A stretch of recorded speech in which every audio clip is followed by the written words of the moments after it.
let's look at the play-in preview, right? 8 teams, 4 spots. Somebody's going home, Matthew. So the play-in starts Tuesday, tomorrow, and the Warriors are the 10th seed. Steph Curry has to win 2 straight elimination games just to reach the first round. So let's break it down. Here's the full play-in bracket. You got in the East, you got 76ers versus Magic, 7 versus 8. Hornets versus Heat, 9 versus 10. In the West, you got Suns versus Blazers, which is 7 versus 8, and Clippers versus Warriors, 9 versus 10. And the Warriors are 37 and 45, need to beat the Clippers first, then beat the loser of the Suns versus Blazers, just to earn the right to get swept by OKC. So, Matthew, which playing game are you watching first? I think maybe this is a little bit of a hot take, but I think the play-in game that I'm watching first is the Hornets versus the Heat. Because if you look at the other ones, I think the Suns will be favored to beat the Blazers. I think the Clippers will be favored to beat the Warriors, put the Warriors out of their misery. And I think the Sixers, if they're actually healthy, because look, man, the Sixers are 45 and 37, but I think everybody knows that the talent on that roster is not a 45 and 37 roster. I mean, that's Yeah, that's a 50-win talent roster. But of course, Embiid's been injured, Paul George has been suspended, et cetera, et cetera. But when you look at the Hornets and the Heat, the Hornets are 44 and 38. But I mean, they were like 20 games, 15 games under 500. Then they got hot. So I mean, if yep, you're just looking at March and April and February, I mean, they got the same winning percentage as the Spurs or OKC. I mean, they won a right, lot of ball games. right. And the Heat are one of the better coach teams in the league, always play good defense. So I would say, they're still very much in that game because they've been there before. Of course, Coach Spoelstra has been there before. He's going to have them boys ready to play. So all it would take is like a bad shooting night from LaMelo, a bad shooting night from Con Knipple, who I will say, ever since he was really elevated in this Rookie of the Year discussion, these last couple of weeks, if you've looked at his numbers, he struggled a lot. If you've looked at LaMelo, he's got his points, but he struggled a lot from the field.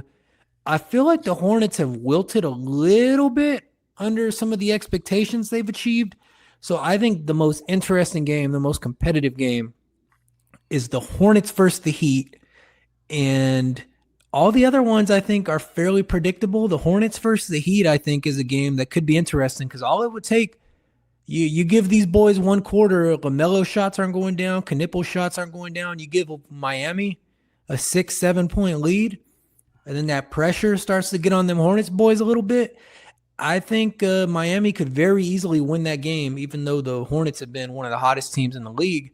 And of course, the Hornets will have home court advantage. You would think they're gonna come out and shine in front of their home court fans, but you never know because the power of having been there before.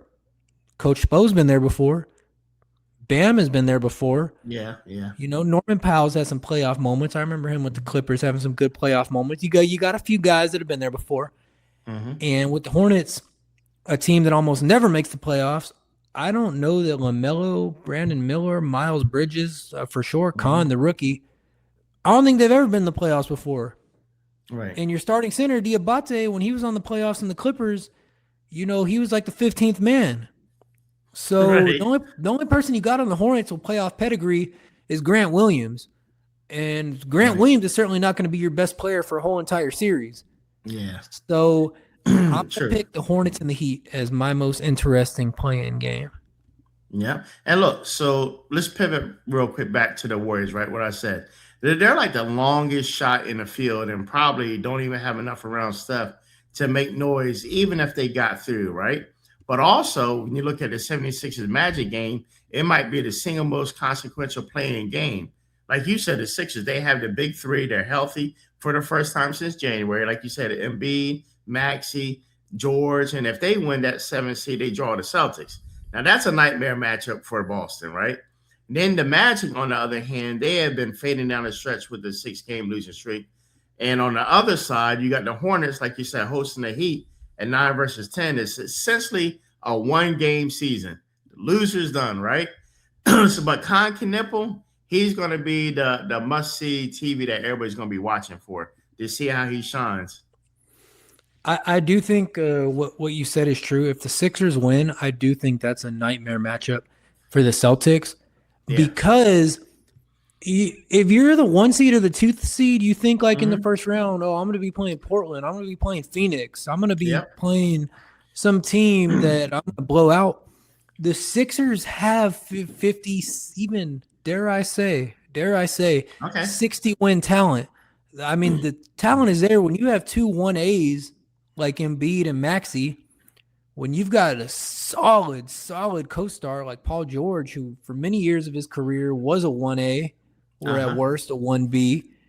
When you've got young dogs like VJ Edgecombe, when you've got some solid role players like Quentin Grimes and Kelly Oubre, I mean, it's never gelled for them this year, but you still wouldn't want to play that team fully healthy. I mean, that's still a very scary team fully healthy. Now, the caveat to that is when is that team going to be fully healthy? And is Embiid, and now that I'm looking at it, man, Embiid, I don't know that he's going to play in the playoffs. I mean, we'd have to look more into that, but I don't think Embiid's going to play because you talk about no, he's not going to play. Expected to miss playing tournament. So, man, I was thinking maybe he had some light this, light that. But I saw appendectomy. No, like he's out. So, um, let's see how them boys play in the play-in. Yeah. Let's see if they Okay. get Embiid back at some point. But what I'm reading on these headlines tells me that it would be unlikely Yeah. for. I would be surprised if he came in early in the first round, but that's still you still got some dogs on that team. And so if you're Boston and you have to play Philadelphia in the first round, you Uh-huh. want to get them out as quickly as possible Yes. because you lose a game 1, then they start saying, okay, well, Embiid's back by game 3, Embiid's back by game Mhm. 4. Yes. Then you start to make some trouble for yourself. As for the Warriors, Sean, and I don't know if I want to touch on this too much because I think we might be touching on this later in the program. Mhm. I think them boys are done because even when Curry came back, they were still losing games.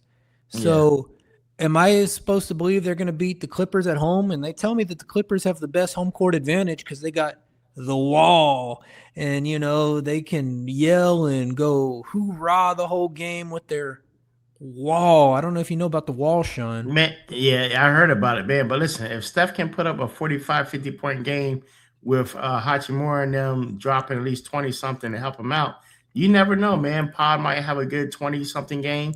Hachimura Yeah, is that's not on his team, Sean. I mean not Hachimura. What's my man's name? They got a bunch of random cats. Let me tell you, they got Podzimski, they got Porzingis, they got I'm thinking about Sumter. the Lakers for some reason. What's the Yeah, other you kid you I'm giving thinking about? Steph a different roster, Sean, because I'm his own sorry. roster not good enough. I'm trying to remember that the other guy on there I was thinking about. Hey, I I can't feel remember you, off the top of Sean, my head. because you look at the guys he got to play with. You look at the guys that are starting with him.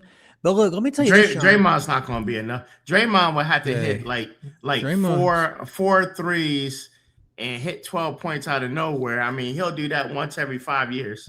Draymond's gonna hurt that team more than he's gonna help them, man. So I mean, but look, you've had Curry back for like a few games, and they've still been losing. The last important game they had, Curry took like 8 shots. I mean, you look at some of these games where Curry played. He played when they lost to the Uh-huh. Kings, and he took 8 shots. And I think they've already accepted that they're going to lose. I don't think they're going to beat the Clippers. If they beat the Clippers, I don't think they're going to beat the loser of the Blazers and Suns. Although if it's the Blazers, it's interesting because I think the Blazers are a paper tiger. But in any case, I don't think it's going to matter because I think they're going to lose to the Clippers. And I think they can mercifully go home and get a new player to help with Curry next year because all these random guys, Sean, we can't even remember the roster because it's all a bunch of random guys on the roster. Right. And I know. It was Moses Moody. That's what I was thinking about, Hey, not Hachimura. I feel you, Sean, because every time I watch a Warriors game, I say, who's that? Who's that? Who's that? And they're going to have to fill a roster with better players if they want to squeeze what they can out of the rest of If Steph's Jimmy career. Butler didn't get hurt, do you think they'd at least be around 6 or 7 seed if Jimmy Butler wasn't hurt? No, because if they started losing some games, Jimmy might have turned on the rest of them guys. And Jimmy has some of the same weaknesses in his game that some other players on the team have. I mean, he don't shoot the three-pointer. He needs the ball in certain spots. He wants to, I just think you have Draymond there to facilitate the Curry. So Jimmy, who is a good facilitator, is not going to get to do some of his playmaking. Some of his shooting isn't up to par. I have a hard time seeing Jimmy be a co-star as opposed to a lead dog. And so I don't know how much further they would have gotten, but it certainly hurt them that he's gone. And I certainly think they're going to lose in the first round of the